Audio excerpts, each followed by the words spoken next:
Praise the lord. ఆదికాండము 12వ అధ్యాయము 1 నుంచి 3 వచనములను ఈరోజు మనం ధ్యానిద్దాం. యెహోవా, నీవు లేచి నీ దేశము నుండి, నీ బంధువుల యొద్ద నుండి, నీ తండ్రి ఇంటి నుండి బయలుదేరి నేను నీకు చూపించు దేశమునకు వెళ్ళు.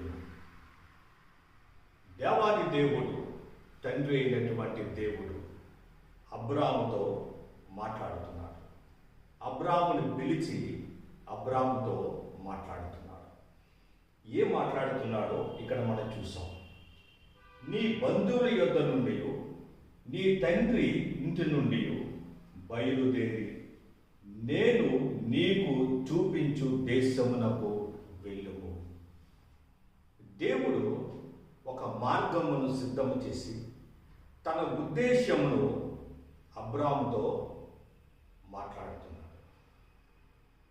అబ్రామును సమస్తమును విడిచిపెట్టి నేను చూపించు దేశమునకు వెళ్ళుము అని దేవుడు అబ్రాముతో అంటున్నాడు.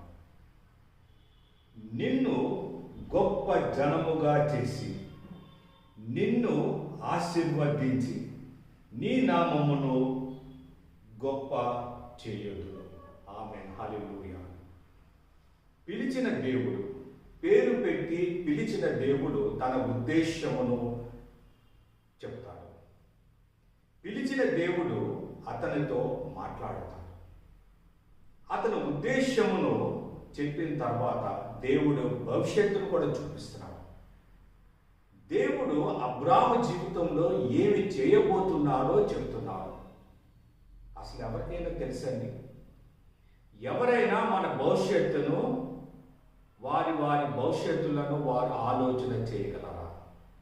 రేపు ఏమి జరుగుతుందో ఏ మనుషులకు తెలియదు, దేవునికి తెలుసు. దేవుడు అబ్రామును పిలిచి నీవు ఏమవ్వాలి అనుకుంటున్నావు అని అడగలేదు. నీ ఆలోచన ఏమై ఉందని అడగలేదు. దేవునికి ఆరంభం నుంచి అంతము వరకు సమస్తమును దేవునికి తెలుసు. అబ్రాము పైన దేవుని యొక్క సంకల్పము దేవునికి తెలుసు. ఆ సంకల్పం ఏమై ఉన్నదో అబ్రాముతో దేవుడు మాట్లాడుతున్నాడు. నిన్ను గొప్ప జనముగా చేసి, ఆమేన్, హల్లెలూయా, నిన్ను ఆశీర్వదించి నీ నామమును గొప్ప చేసేదను. హల్లెలూయా, దేవునికి మహిమ కలుగును కాక. పిలిచిన దేవుడు నీతో మాట్లాడతాడు. నిన్ను పేరు పెట్టి పిలిచిన తర్వాత దేవుడు తన ఉద్దేశమును నీ ముందు ఉంచుతాడు. తన ప్రణాళికను నీతో పంచుకుంటాడు. నీ గమ్యమును దేవుడు నీకు తెలియచేస్తాడు. ఆమేన్, హల్లెలూయా. పిలిచిన దేవుడు మాట్లాడతాడు. దేవుడు పేరు పెట్టి పిలుస్తాడు.